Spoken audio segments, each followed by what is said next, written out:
Hi friends, khoa పూరీలు చేద్దామా? మరి చాలా బాగుంటాయి ఫ్రెండ్స్. కోవా పూరీలు, పాలు నేనైతే స్టవ్ మీద పెట్టేశాను, పొయ్యి మీద కాగుతున్నాయి చూడండి. హాయ్ ఫ్రెండ్స్, కోవా పూరీలు చేద్దామా? మరి నేనైతే ఆల్రెడీ పాలు పెట్టేశాను, కాగబెట్టను. పాలు చిక్కగా కాగాలి ఫ్రెండ్స్. చిక్కగా కాగితే తర్వాత కొంచెం పంచదార, మనకు స్వీట్ తగ్గినంత పంచదార వేసేసి మరి కోవా చేద్దాము. మనం ఇంట్లో కోవా చేసుకుంటే చాలా బాగుంటుంది ఫ్రెండ్స్. సరేనా? చూడండి, చిక్కగా వచ్చేస్తుంది. నేనైతే 1/2 లీటర్ పాలు వేసాను ఫ్రెండ్స్. 1/2 లీటర్ పాలకి 1 కప్పు పంచదార వేద్దాం. మరి ఇది మంచిగా చిక్కగా అయిపోతే తర్వాత పంచదార వేద్దాం ఫ్రెండ్స్. ఓకే, చూడండి ఫ్రెండ్స్ ఎంత చిక్కగా అయిపోయిందో పాలు. మరి పాలల్లో నీళ్లు వేయకుండా ఉంటే గబాన చిక్కబడిపోద్ది ఫ్రెండ్స్. దీంట్లో పాలపిండి అయినా వేయవచ్చు ఫ్రెండ్స్, కానీ పాలపిండి అవి ఏం లేకుండా కొత్త ప్యూర్ పాలతో చేసుకుంటే మనం ఇంట్లో తినేది కదా ఫ్రెండ్స్, పిల్లలైనా తింటారు కదా. పాలపిండి వేసుకున్న బాగుంటుంది ఫ్రెండ్స్, కానీ నేనైతే పాలపిండి లేకుండా ఉత్త పాలతో చేస్తున్నాను ఫ్రెండ్స్. చూడండి, పాలైతే చిక్కగా అయిపోయింది కదా. ఇప్పుడు పంచదార వేసేద్దామా? మరి చూడండి, 1 చిన్ని కప్పు పంచదార తీసుకున్నాను నేను. స్వీట్ తగినంత వేసుకోవాలి ఫ్రెండ్స్. సరేనా? అయినా మరి తీయగా ఉంటే అంత స్వీటు రుచి అనిపించదు ఫ్రెండ్స్. కొంచెం లైట్గానే స్వీటు బాగుంటుంది, లైట్గా తీపి ఉంటేను. సరేనా? చూడండి, అంతే ఫ్రెండ్స్.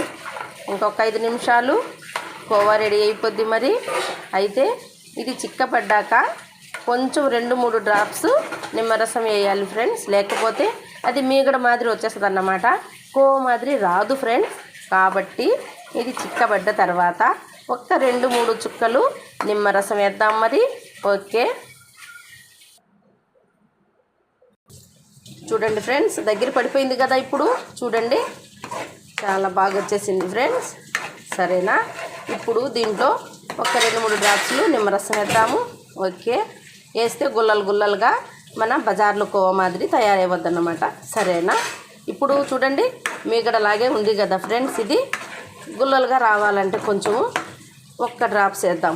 ఓకే, చూడండి, మరి చాలు ఫ్రెండ్స్. ఇది ఆల్రెడీ కోవా రెడీ అయిపోయింది.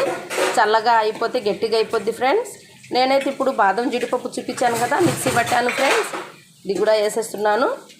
చాలా బాగుంటుంది ఫ్రెండ్స్ కోవాలో కలిపితేను. సరేనా? కలిపేసి ఇంకా ఆపేద్దాం ఫ్రెండ్స్. ఓకే, ఇది చల్లగా అయితే మరి గట్టిగా అయిపోద్ది ఫ్రెండ్స్. ఓకే, సరేనా?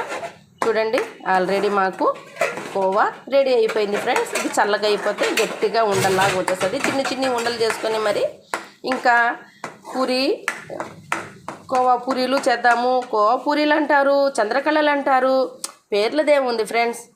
స్వీట్ పూరి చేద్దాం మేమైతేను. సరేనా? ఓకే, చూడండి ఫ్రెండ్స్ ఎంత బాగా వచ్చేసిందో. మరి కొంచెం ఇలాచి పౌడర్ వేద్దామా? ఓకే, ఇంకా పిండి కలిపి పెట్టేద్దాం ఫ్రెండ్స్.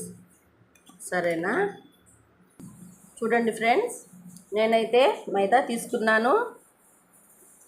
1/4 కేజీ కూడా లేదు ఫ్రెండ్స్, 1/4 కేజీకి తక్కువ తీసుకున్నాను. 1/2 లీటర్ పాలు కోవానే కదా మరి, కాబట్టి కొంచెం తీసుకున్నాను ఫ్రెండ్స్.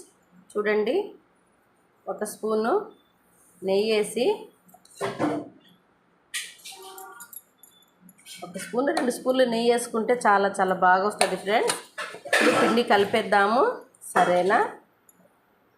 ఈ నెయ్యితో బాగా కలిపేసి తర్వాత కొంచెం నీళ్ళు వేసి కలిపేద్దాం ఫ్రెండ్స్. ఓకే, చూడండి ఫ్రెండ్స్, బాగా మైదా పిండి కలిపి పెట్టేశాను కదా. ఒక 5 నిమిషాలు 10 నిమిషాలు పక్కన పెట్టేద్దాం. మరి స్మూత్గా అవద్ది పిండి. తర్వాత కోవా స్వీట్ పూరీలు చేసేద్దాం ఫ్రెండ్స్. ఓకే, మరి చూడండి ఫ్రెండ్స్, పిండి కలిపి పెట్టాను కదా. మరి చూడండి ఎంత స్మూత్గా. చూడండి, ఇంకా ఈ రౌండ్ బౌల్స్ మాదిరి చిన్ని బౌల్స్ చేద్దామా? ఓకే,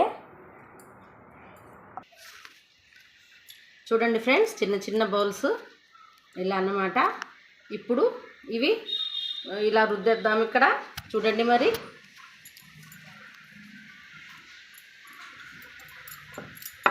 చిన్న చిన్నవి చాలు ఫ్రెండ్స్.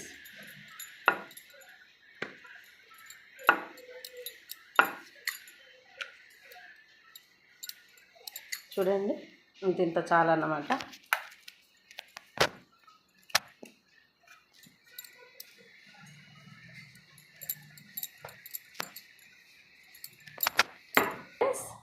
నేను కోవా తయారు చేశాను కదా, ఇవి ఇలా ఉండలు చేసి పెట్టాను అన్నమాట. చూడండి ఒక్క ఉండ ఇట్లా పెట్టేసి ఇంకా అవి మడత వేసేస్తే చాలు ఫ్రెండ్స్. సరేనా? ఇలా అన్నమాట. కొంచెం నీళ్ళు కొంచెం ఇలా నెమ్ము చేస్తే మడత బాగా వస్తుంది ఫ్రెండ్స్. మైదా కదా బాగా అతుక్కుంటుంది, నెమ్ము కొంచెం కానీ ఉంటే. సరేనా? చూడండి ఇలా అన్నమాట. ఇలా మంచిగా వత్తేసి, చూసారా ఇలా వత్తేసాం కదా, ఇంకా ఇలా పట్టుకొని ఇలా అన్నమాట చిన్నగా వేసుకుంటే చాలు. 2 పొరలు కలిపితే చాలు ఫ్రెండ్స్. ఇదేం పెద్ద ఎలా వచ్చినా పర్వాలేదు, ఏముంది ఫ్రెండ్స్. మడత మాత్రం 2 కలిసిపోవాలి, ఎందుకంటే నూనెలో వేసేటప్పుడు ఊడకూడదు కదా ఫ్రెండ్స్. కాబట్టి చూడండి ఇలా చిన్నగా చేసుకుంటే చాలు. అంతే ఫ్రెండ్స్. చూడండి మనకి ఇంకా దగ్గర కావాలన్నా ఇంకా దగ్గర అయినా చేసుకోవచ్చు, ఇలా అల్లొచ్చు. ఏం లేదు ఫ్రెండ్స్, చేత్తో ఇలా చేసుకుంటే వచ్చేస్తుంది అన్నమాట. కానీ నూనెలో ఊడకుండా చూసుకోవాలి. సరేనా? ఓకే ఇలా అన్నమాట ఫ్రెండ్స్. ఇలా అన్నమాట. చూడండి వచ్చేసింది కదా మరి. అంతే ఫ్రెండ్స్. ఇంకా ఇది నూనెలో వేసేసి పాకంలో వేసేస్తే అయిపోద్ది ఫ్రెండ్స్. ఓకేనా? ఇంకా ఇలాంటివి ఇంకా చేద్దాం మరి. చూడండి ఫ్రెండ్స్, ఎలా అయినా చేసుకోవచ్చు ఫ్రెండ్స్, మన ఇష్టము.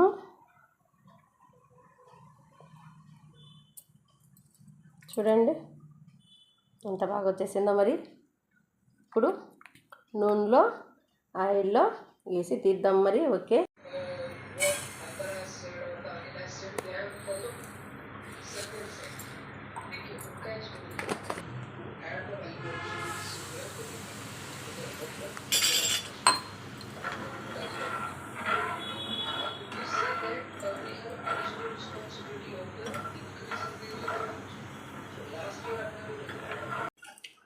చూడండి ఫ్రెండ్స్, ఇది గులాబ్ జామ్ కంటే ఇంకొంచెం ఎక్కువగా జుగ్గురు వస్తే చాలు ఫ్రెండ్స్.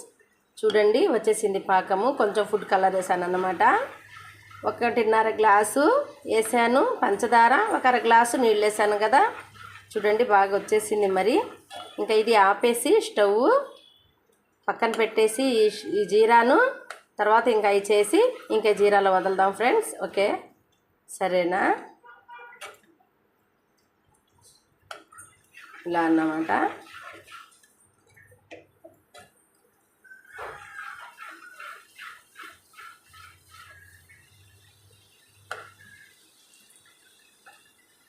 Okay friends.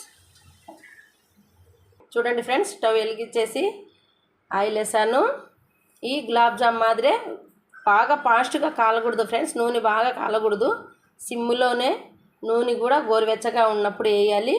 అవి సిమ్ములో ఉడికితే బాగా ఉడికిపోతాయి ఫ్రెండ్స్. ఎందుకంటే 2 చపాతీలు కదా, ఒక దాని మీద ఒకటి వేస్తున్నాం కదా, బాగా ఉడకాలి కదా మరి. కాబట్టి కొంచెం ఆయిల్ హై లేకుండా సిమ్లో చేసుకోవాలి. సరేనా? చూడండి మరి.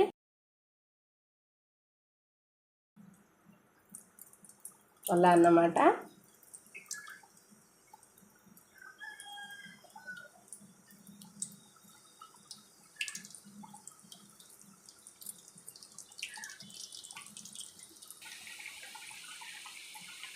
చూడండి ఫ్రెండ్స్ ఎంత బాగా వచ్చేసాయో మరి. ఇలా కాలాలి మరి, నల్లగా లేకుండా ఇలా బంగారు కలర్లో కాలాలి ఫ్రెండ్స్. సరేనా? ఇలా వేసేయాలి. వేడి మీద, కొంచెం వేడి మీద కానీ వేసుకుంటే కొంచెం పాకం వేడిగా ఉంటే బాగా పట్టద్ది ఫ్రెండ్స్.